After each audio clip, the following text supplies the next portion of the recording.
Em nome do Pai, do Filho e do Espírito Santo, amém. Sentar-se. Vamos retornar a partir de hoje com nossa catequese.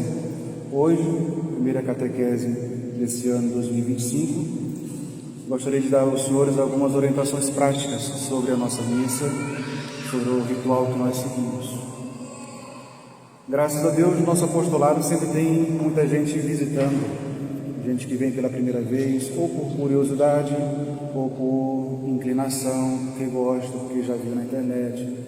Ou seja, por algum motivo, vem conhecer a chamada missa tridentina, missa de São Pio V, missa gregoriana, e assim, tantos nomes que se dão a essa missa. Primeira coisa é dizer que não existe um nome apropriado para esse rito, porque até a década de 60 só existia esse rito na Igreja Latina. Então era a missa, era o rito romano. Depois, com o surgimento do rito novo, começou-se a fazer distinções entre aspas, rito novo, rito antigo, rito tradicional, rito renovado e assim por diante. Mas não existe um nome próprio. Todo nome que nós damos, tridentina, limita ao Concílio de Trento. Gregoriana, limita a São Gregório. Ou seja, cada nome que nós damos a esse rito, meio que encaixa ele numa coisa que não o define completamente. É livre dizer um nome ou outro, talvez o mais, também não esgota o seu sentido, talvez o mais corriqueiro hoje em dia seja o rito tradicional, mas também não o define completamente.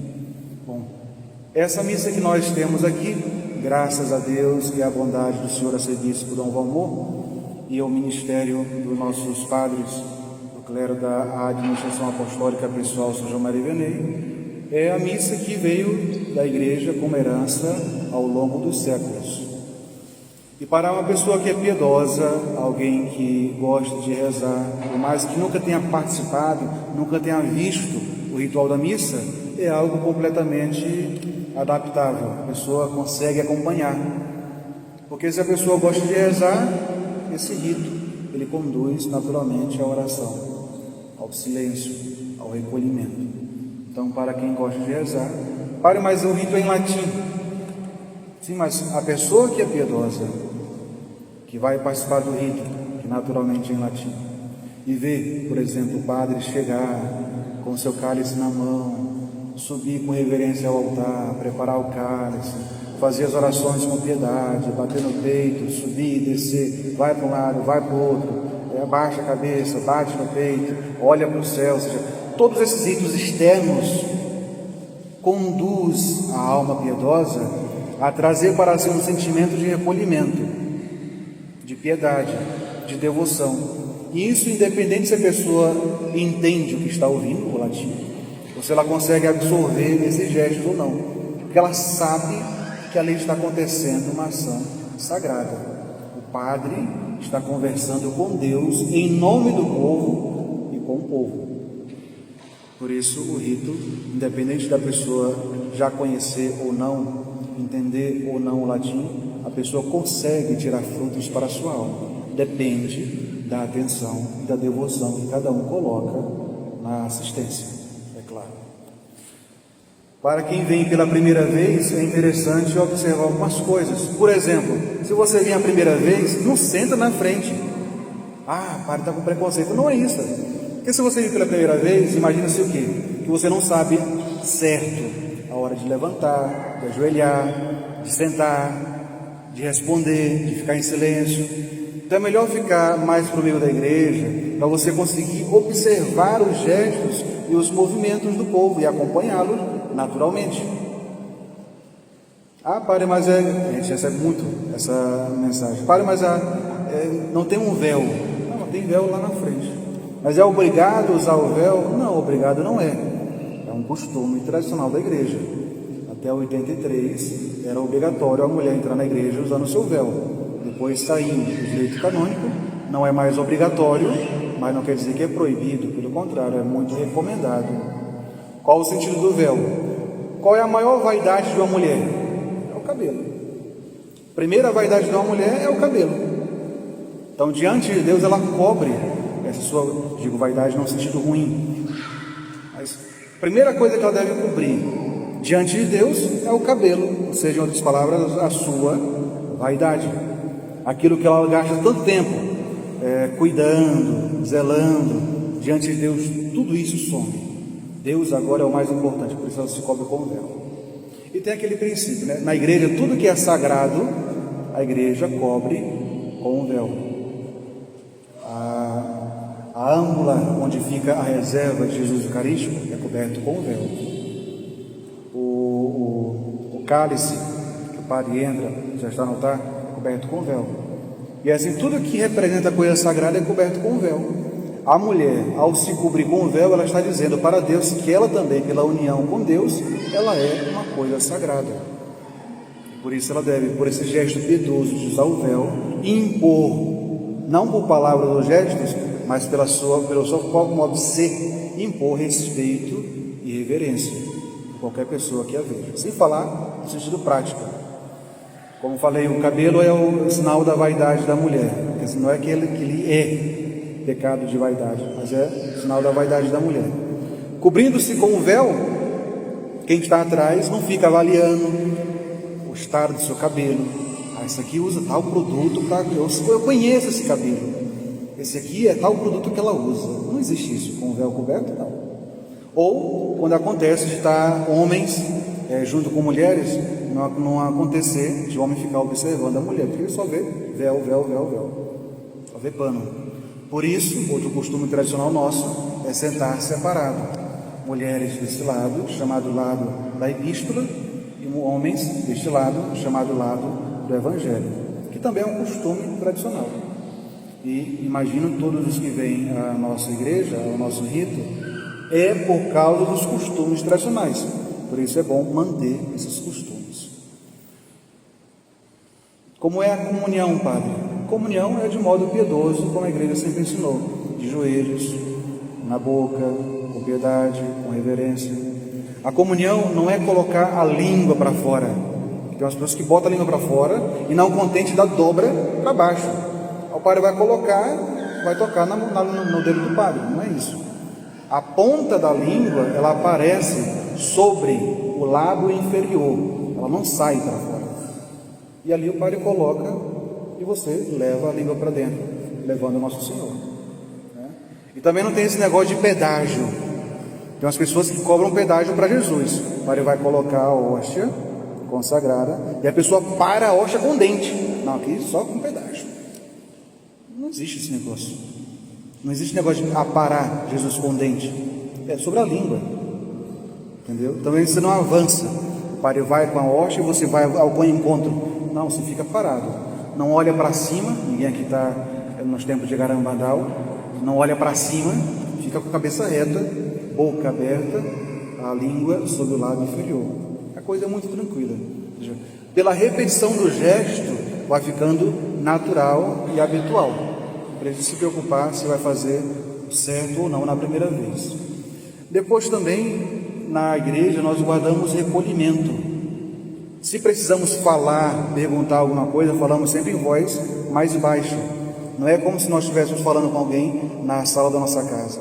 Sempre guardar silêncio, respeito. Isso antes da missa, durante todo o tempo que estiver dentro da igreja, depois da missa, aí depois saiu da igreja, aí sim pode conversar, pode cumprimentar, pode colocar o papo em dia. Mas dentro da igreja, a conversa mesmo é só com Deus, nosso Senhor. Para não atrapalhar o recolhimento do outro, para não tirar da igreja o ambiente de recolhimento, senão vira mercado. A pessoa chega, aí vê o compadre, a comadre, vai abraçar, vai beijar, vai perguntar como é que está, e vai contar toda a vida desde a última vez que se encontrou. Isso não é um lugar, a igreja não é o lugar para isso. Igreja é lugar de recolhimento, de oração. E guardar sempre aquele princípio também que eu sempre repito para os senhores, sobre a hora de chegar na missa.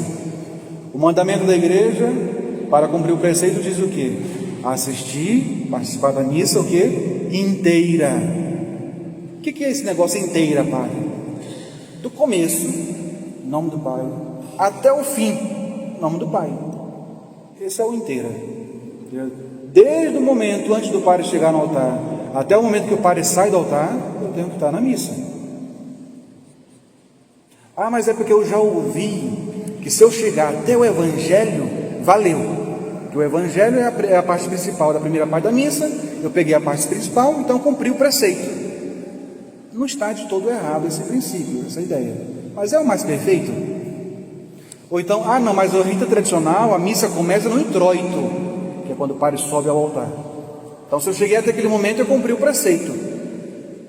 Sim, mas se for assim, a gente vai reduzindo a missa. O principal da missa é a consagração, que foi o que Jesus fez, a consagração. Então, se você chegar na consagração, deu tempo, cumpriu o preceito. Não existe isso. Ou você dá a Deus o que Deus merece, ou você não dá nada. Dá migalha a Deus, isso não serve. Isso é zombar de nosso Senhor. Então, o cumprimento do preceito é missa inteira. Fazer o esforço de chegar antes da missa. Quanto tempo o padre antes da missa? O suficiente para se aquietar, respirar e rezar se preparando para a missa. Por isso, quem chega 5 minutos antes da missa já está atrasado. 5 minutos é pouco para a pessoa chegar na igreja, respirar, esperar a alma chegar, entrar no corpo de novo, que a pessoa vem tão apressada, puxando o filho, o marido, um monte de troço, depois se concentrar no que vai acontecer, demora. Por isso, chegar a tempo na igreja, para se preparar bem para a Santa Missa. Entenderam? Que aconteça uma vez ou outra um atraso, por causa do trânsito, um acidente, estava cuidando de um filho mais doente, sei lá, isso é aceitável. Mas todo domingo, chegar atrasado, não, isso está errado. A missa tem uma hora marcada, e aquela hora marcada é a hora do nosso encontro com Deus. E a pontualidade nesse encontro vai mostrar também o nosso amor e respeito por Deus.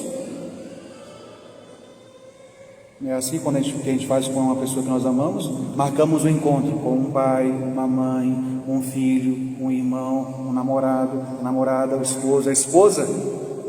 Se nós amamos essa pessoa, o que nós fazemos? Todo cuidado para chegar a tempo de não nos atrasarmos para aquele encontro, porque a pessoa é importante que eu vou encontrar. Por que só com Deus eu posso me atrasar? Então façamos o esforço sempre de chegar antes da missa, para antes da missa nos prepararmos para a missa. E depois, durante a missa, procurar participar com piedade e devoção, não ser um mero espectador. Os papas no passado sempre repreenderam esse espírito de comodismo, de a pessoa chegar, sentar no banco e se fechar nas suas orações pessoais. O padre faz tudo no altar sozinho, a pessoa não diz um amém. Você não está participando, nem assistindo a missa, no sentido correto da coisa. Se for assim, está na igreja e está em casa ligando a TV, não faz diferença nenhuma. Se você é um mero espectador, procurar dar as respostas. Quando possível, cantar, rezar com o corpo. Como? Levantar na hora de levantar, ajoelhar na hora de ajoelhar e assim por diante. Ou seja, se conformar ao ritual sagrado da missa. Esse é o modo perfeito de rezar na missa, com os gestos e as orações da própria missa. Vamos nos preparar para a missa de hoje, que é muito importante, a missa da purificação de Nossa Senhora e a apresentação de Nosso Senhor no templo.